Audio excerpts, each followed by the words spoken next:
ones will hold a vigil tonight for the 9-year-old who was stabbed to death by a 12-year-old.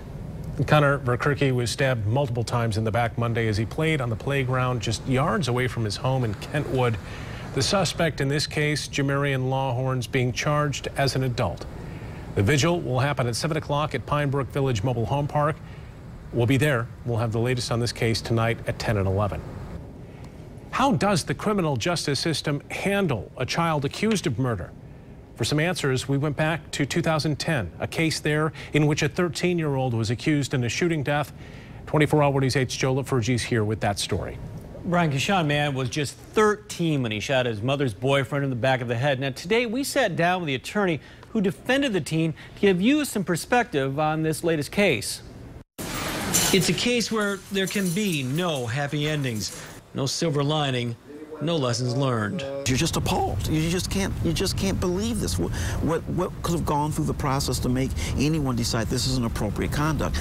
But you have to move beyond that to look at what justice is.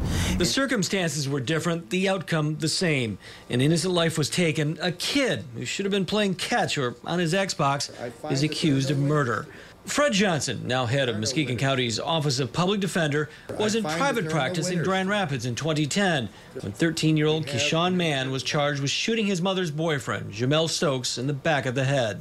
You're inventing the wheel every time. There isn't a formulation or formula that you use to come to an understanding of how you're going to manage this thing. Johnson was able to make a plea with prosecutors, giving Mann a blended sentence. The now 18-year-old will remain in juvenile detention until he's 21. Break the rules and Mann could end up in adult prison.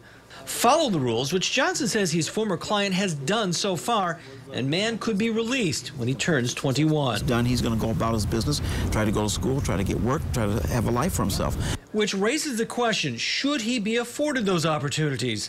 Opportunities a victim will never have. In the case of Keishawn Mann, it was a philosophical discussion with the victim's family that led to the plea.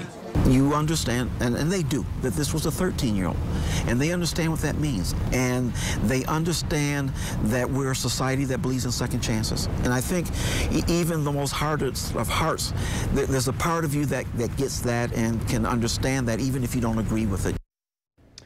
Now, one point Johnson made is that no plea deal is made without the blessing of the victim's family. As for charges against 12-year-old Jamarion Lawhorn, we're continuing to follow the case.